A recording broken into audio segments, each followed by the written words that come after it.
ಕನಸು ಅಂದರೆ ನಿದ್ದೆ ಬಂದಾಗ ಬೀಳೋದು ಮಾತ್ರ ಕನಸು ಅಂದ್ಕೊಂಡಿದ್ದಾರೆ ಕೆಲವರು. ಎದ್ದಿದ್ದಾಗಲೂ ಕನಸು ನೋಡೋದಿದೆಯಲ್ಲ, ಅದು ಮಾಯೆ.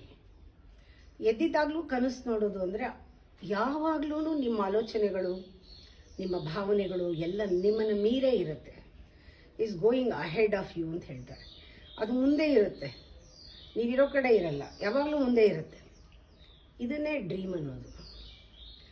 ಈ ಡ್ರೀಮ್ನಲ್ಲಿ ನಾಳೆ ನಿಮ್ಮ ಜೀವನ ಎಲ್ಲಿ ಅಂದರೆ ನಾಳೆ, ಮುಕ್ತಿಯಲ್ಲಿ ಅಂದರೆ ನಾಳೆ, ಈಗ ಬಿಡುಗಡೆ ಇಲ್ಲ, ಮುಕ್ತಿ ನಾಳೆ, ಸ್ವರ್ಗ ಎಲ್ಲಿದೆ ಇಲ್ಲಿಲ್ಲ, ನಾಳೆ ಅಲ್ಲಿದೆ ಅಲ್ಲಿದೆ ಅಂತ ಮುಂದೆ ತೋರಿಸ್ಕೊಂಡು ಹೋಗ್ತಾ ಇರುತ್ತಲ್ಲ, ಇದೇ ಕನಸು.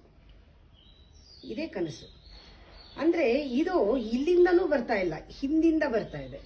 ಪಾಸ್ಟ್ ಪ್ರೊಜೆಕ್ಷನ್ ಅದು. ಕನಸು ಅಂದರೆ ಏನು? Future which is past projection, projection of the past, it is A refined past. ಅದು ಕನಸು. ಕನಸು ನೋಡೋದು ಅಂದರೆ, ಹಗಲ್ಗನಸು ನೋಡೋದು ಅಂದರೆ ಅದನ್ನೇನೆ. ನಿಮ್ಮ ಪಾಸ್ಟ್ ಹೆಣಿತಾ ಇರುತ್ತೆ ಫ್ಯೂಚರ್ನ, ಇಲ್ಲಿ ಇಲ್ಲ. ಸತ್ಯ ನೋಡೋಕೆ ಬಿಡಲ್ಲ ಅದು, ನೀವು ಸತ್ಯದಲ್ಲಿ ಇರಲ್ಲ. ನೀವು ಅಂದ್ಕೊಂಡಿದ್ದೀರ ಇದೇ ಸತ್ಯ ಅಂತ, ಈ ಸುಳ್ಳನ್ನೇ, ಈ ಮಾಯನೇ ಸತ್ಯ ಅಂದ್ಕೊಂಡಿದ್ದೀರಲ್ಲ. ಆದರೆ ಇದು ಬ್ಯೂಟಿಫುಲ್ ಆಗಿದೆ, ಏನು ಮಾಡೋದು? ಬಣ್ಣವಾಗಿದೆ ಕನಸು, ಬಣ್ಣವಾಗಿದೆ. ಇದು ಬಹಳ ಕಲರ್ಫುಲ್ ಕನಸು. ಇದು ನೋಡ್ತಾ ಇದ್ದರೆ ಒಂಥರ ತುಂಬ ಚೆನ್ನಾಗಿದೆ, ನೋಡೋಕ್ಕೆ ಆನಂದವಾಗಿದೆ, ಖುಷಿ ಕೊಡ್ತಾ ಇದೆ ಟೆಂಪ್ರರಿಯಾಗಿ. ಆದರೆ ಅದು ನಿಜ ಅಲ್ಲ. ಅದು ಕನಸೇನೆ. ಯಾವತ್ತಿದ್ರೂ ಪಾಸ್ಟ್ದು ಅದು ಒಂದು ಪ್ರೊಜೆಕ್ಷನ್ ಅಷ್ಟೇ, ನಿಜ ಅಲ್ಲವೇ ಅಲ್ಲ. ಅದಕ್ಕೆ ಬೇಗ ನಮಗೆ ಅದು ಡಿಸಪಾಯಿಂಟ್ ಆಗೋದಲ್ಲಿ, ಮುಂದೆ ಆ ಕನಸು ಇಲ್ವಲ್ಲ ಅಲ್ಲಿ, ಅದಕ್ಕೆ ಡಿಸಪಾಯಿಂಟ್ ಆಗೋದು. ನೀವು ನಿಜ ಅಂದ್ಕೊಂಡಿರೋದು ಏನು? ಸುಂದರವಾದ ಸುಳ್ಳು ಅಂತ ಹೇಳಬೇಕಷ್ಟೇ. ಈಗ ಸುಂದರವಾದ ಸುಳ್ಳೇ ನಿಜ. ಯಾಕಂದರೆ ಎಲ್ಲ ಗುಂಪಿನಲ್ಲಿ, ಮಾಯಾ ಲೋಕದಲ್ಲಿ ಇರೋರೆಲ್ಲ ಅದೇ ಥರ ಫ್ಯೂಚರ್ನ ಮನಸ್ಸಲ್ಲಿ ಇಟ್ಕೊಂಡು ಪಾಸ್ಟನ್ನು ಯೋಚನೆ ಮಾಡ್ಕೊಂಡು ಕೆಲಸ ಮಾಡೋರೇ ಇದ್ದರೆ, ಸತ್ಯನ ನೋಡೋಕ್ಕೆ ಪುರ್ಸೊತ್ತಿರೋರು ಯಾರಿದ್ದಾರೆ? ನೋಬಡಿ, ಎನಿಬಡಿ, ಯಾರಿಗೂ ಬೇಡ. ಸತ್ಯ ನೋಡೋದು ಯಾರಿಗೂ ಬೇಡ, ಆ ನೇಕೆಡ್ ಟ್ರೂತ್ ಯಾರಿಗೂ ಬೇಡ. ಆಗ ಹುಟ್ಟಿರೋ ಪದ ಯೋಗ ಅಂತ. ಯೋಗ ಸತ್ಯಕ್ಕೆ ಬಾಗಿಲು ತೆಗೆಯುತ್ತೆ ಅಂತ ಹೇಳ್ತಾರೆ. ಯೋಗಿ ಆದವನಿಗೆ ಗೊತ್ತು, ಅವನಿಗೆ ಈ ಸಾಕಾಗಿರುತ್ತೆ, ಫ್ರಸ್ಟ್ರೇಷನ್ ಬಂದ್ಬಿಡುತ್ತೆ. ಈ ಕನಸು ನೋಡಿ ನೋಡಿ ನೋಡಿ ನಂಗೆ ಏನಾದರೂ ಒಂದು ಜೆನ್ಯೂನ್ ಆಗಿರೋದು ಬೇಕಪ್ಪ ಜೀವನದಲ್ಲಿ, ಬಾಳೋವಂಥದ್ದು ಬೇಕು, ಬಾಳು ಅಂತ ಹೇಳೋ ಅರ್ಥ ಆಗುವಂಥದ್ದು ಏನಾದ್ರು ಬೇಕು ಅಂತ ಬಯಸ್ತಾನೆ. ಇದು ಫ್ರಸ್ಟ್ರೇಷನ್ ಬಂದ್ಬಿಡ್ಬೇಕು.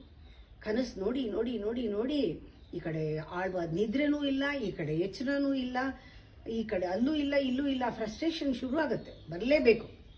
ಸುಳ್ಳಲ್ಲಿದ್ದಾಗ ಫ್ರಸ್ಟ್ರೇಷನ್ ಬರಲೇಬೇಕು. ಆಗ ನಮಗೆ ಯೋಗ ಹೋಗೋಣ, ಯೋಗದ ಒಂದು ಪದ ಆಕರ್ಷಣೆ ಬರುತ್ತೆ. ಯೋಗ ಒಂದು ಸತ್ಯಕ್ಕೆ ಒಂದು ದಾರಿ ಅಥವಾ ಒಂದು ಬಾಗಿಲು, ಯೋಗ ಅಂತ ಹೇಳ್ಬೋದು. ಅದು ಒಂಥರ ಸೈನ್ಸ್. ಯೋಗ ಅನ್ನೋದು ಈ ಕ್ಷಣದಲ್ಲಿ ಬದುಕೋ ಸೈನ್ಸ್. ಅದು ಇಲ್ಲಿ ಡ್ರೀಮ್ಲೆಸ್. ಅದು ಯೋಗ ಅಂದ್ರೇ ಮನಸ್ಸು ಆ ಮಾಯೆಯಿಂದ ಹೊರಗೆ ಬಂದು ಸತ್ಯವನ್ನು ತನಿಖೆ ಮಾಡ್ತಾ ಇರುವಾಗಲೇ ಅದು ಸತ್ಯದ ಅನುಭವವನ್ನು ಪಡೀತಾ ಇರುತ್ತೆ, ರೆಡಿ ಇರುತ್ತೆ. ಅದು ಎಲ್ಲನೂ ಈ ಕನಸುಗಳನ್ನೆಲ್ಲ ಬಿಟ್ಕೊಡೋಕ್ಕೆ ತಾನು ರೆಡಿ ಇರುತ್ತೆ. ಅಂಥದ್ದು ಯೋಗ. ಈ ಸ್ಥಿತಿನಲ್ಲಿ ನಮ್ಮ ಬುದ್ಧಿಗೆ ಚೆನ್ನಾಗಿ ಚುರುಕಾಗುತ್ತೆ. ಯೋಗಿಗೆ ಬುದ್ಧಿ ಯಾವಾಗಲೂ ಚುರುಕಿರುತ್ತೆ. ಬುದ್ಧಿ ಚುರುಕು ಅಂದರೆ ಯಾವುದ್ರಲ್ಲೂ ಒಂದು ಎಕ್ಸ್ಪರ್ಟ್ ಆಗಿರ್ತಾನೆ ಅಂತಲ್ಲ, ಯಾವುದಾದ್ರೂ ಒಂದು ಇನ್ಫಾರ್ಮೇಷನ್ ತೊಗೊಂಡು ಆ ಸಬ್ಜೆಕ್ಟಲ್ಲಿ ಅವನು ಬಹಳ ಮುಂದುವರೆದಿದ್ದಾನೆ ಅಂತಲ್ಲ. Pure intelligence is pure love. Pure intelligence ಅಂದರೆ ಚಾಲೆಂಜ್ ಎಂಥದೇ ಬರಲಿ ಅದನ್ನು ಒಂದು ಸರಿಯಾದ ರೀತಿಯಲ್ಲಿ ಕಾನ್ಫ್ಲಿಕ್ಟ್ ಇಲ್ಲದೆ ಫೇಸ್ ಮಾಡಬೇಕು. ಚಾಲೆಂಜ್ನ without conflict if you face you are intelligent ಅಂತ. ಆದರೆ ಮಾಯಾಲೋಕದಲ್ಲಿ ಇರೋರು ಇನ್ನೊಂದಿಷ್ಟು ಕಾನ್ಫ್ಲಿಕ್ಟ್ ಮಾಡ್ಕೋತಾರೆ. ಅದೇ ಡಿಫ್ರೆನ್ಸ್ ಬಂದಿರೋದು. ಎಂಥ ವೈಲೆಂಟ್ ಸಿಚುವೇಶನ್ ಇದು ರೈಟ್ ಟೈಮ್ನಲ್ಲಿ ರೈಟ್ ಡಿಸಿಷನ್ ತೊಗೊಂಡು ಹ್ಯಾಂಡಲ್ ಮಾಡೋದು ಪ್ಯೂರ್ ಇಂಟೆಲಿಜೆನ್ಸಿಗೆ ಬರುತ್ತೆ. ವೈಲೆಂಟ್ ಸಿಚುವೇಶನ್ನಲ್ಲಿ ನಿದ್ದೆ ಮಾಡ್ತಿರೋರು, ಕನಸು ನೋಡ್ತಿರೋರು ಏನು ಮಾಡ್ತಾರೆ? ಇನ್ನೊಂದಿಷ್ಟು ವೈಲೆಂಟ್ ಮಾಡ್ಕೋತಾರೆ. ಅದನ್ನು ಹೋಪ್ಲೆಸ್ ಸಿಚುವೇಶನ್ ಆಗುತ್ತೆ. ಅದಕ್ಕೆ ಹೇಳೋದು ಇಂಟೆಲಿಜೆಂಟ್ ಆಗಿದ್ದಾರೆ ಅಂತ ಅಂದರೆ ಅವನು ಫ್ರ್ಯಾಗ್ಮೆಂಟೆಡ್ ಇರಲ್ಲ ಮೈಂಡು. ಯಾವುದೋ ಒಂಚೂರು ಜೀವನದಲ್ಲಿ ಕೆಲವರು ಡಾಕ್ಟರ್ ಆಗಿದ್ರೆ ಆ ರೋಲ್ ಬಿಟ್ಬಿಟ್ಮೇಲೆ ಅವ್ರಿಗೆ ಇನ್ನೆಲ್ಲೂ ಅವ್ರಿಗೆ ಇದೇ ಇಲ್ಲ, ಎಲ್ಲೂ ಅವ್ರದ್ದು ಚಲಾವಣೆ ಇಲ್ಲ. ಅಂದರೆ ಅವ್ರಿಗೆ ಒಂದು ವ್ಯವಹಾರ ಮಾಡೋವಂಥ ಜ್ಞಾನವೂ ಇರಲ್ಲ, ಕಾಮನ್ ಸೆನ್ಸೂ ಇರಲ್ಲ. ಅವ್ರು ಏನಾದ್ರು ಒಂದರಲ್ಲಿ ಎಕ್ಸ್ಪರ್ಟೈಸ್ ಆಗಿಬಿಟ್ರೆ ಬರೀ ಅದು ಮಾತ್ರ ಕೇಳಿ, ಮಿಕ್ಕಿದ್ರಲ್ಲೆಲ್ಲ ಝೀರೋ. ಹಾಗಾಗಬಾರ್ದು. ಯಾರು ಪ್ಯೂರ್ ಇಂಟೆಲಿಜೆನ್ಸ್ ಇರುತ್ತೆ, ಇದು ಆಲ್ರೌಂಡರ್, ಅವನು ಹೋಲ್ ಪರ್ಸನಾಲಿಟಿ. ಅದಕ್ಕೆ he is not living life as N engineer, he is living life as a hole. ಇದು ಬರುತ್ತೆ ಯೋಗದಲ್ಲಿ. ಇಂಟಿಗ್ರೇಷನ್ ಬಂದಾಗ ಒಳಗಡೆ ನೀನು ಯಾವ ರೋಲೇ ತಗೊಳ್ಳು ಅಷ್ಟೇ ಚೆನ್ನಾಗೇ ಮಾಡ್ತೀಯ.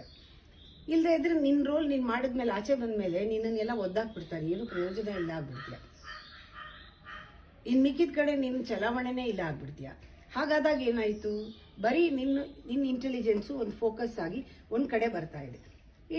ಓನ್ಲಿ ಕೆಲವು information you are expert in that ಆಗೋಯ್ತು. ಅದು ಬಿಟ್ಟು ಏನು ಕೇಳಬೇಡ, ನನಗೆ ಏನೂ ಗೊತ್ತಿಲ್ಲ. ಎಲ್ಲ ಗೊತ್ತಿರೋರಿಗೆ ಎಲ್ಲ ಗೊತ್ತಿರುತ್ತೆ, ಫಿಲ್ಮು ಗೊತ್ತಿರುತ್ತೆ, ಸ್ಪೋರ್ಟ್ಸು ಗೊತ್ತಿರುತ್ತೆ, ಸ್ಪಿರಿಚುಯಾಲಿಟಿನೂ ಗೊತ್ತಿರುತ್ತೆ, ಎಲ್ಲ ಗೊತ್ತಿರುತ್ತೆ. ಅವನು ಜಡ್ಜಿ ಅಂದರೆ ಎಲ್ಲ ಗೊತ್ತಿರಬೇಕಲ್ಲ, ಅವನು ಗುರು ಅಂದರೆ ಎಲ್ಲ ಗೊತ್ತಿರಬೇಕಲ್ಲ. ಆ ಸ್ಥಿತಿನಲ್ಲಿ ಸರ್ವಜ್ಞ ಅಂದರೆ ಅದು ಎಲ್ಲದರಲ್ಲೂ ಕಾಮನ್ ಸೆನ್ಸ್ ಇದ್ದರೆ ಸಾಕು, ಏನು ಓದಿ ತಿಳ್ಕೊಬೇಕಾಗಿಲ್ಲ.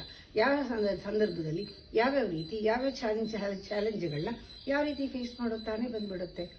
ಅದಕ್ಕೆ ಯೋಗ ಬಹಳ ಮುಖ್ಯ. ಜೀವನದಲ್ಲಿ ಯೋಗದ ಬಾಗಿಲು ತೆಗಿಲೇಬೇಕಿಲ್ಲ.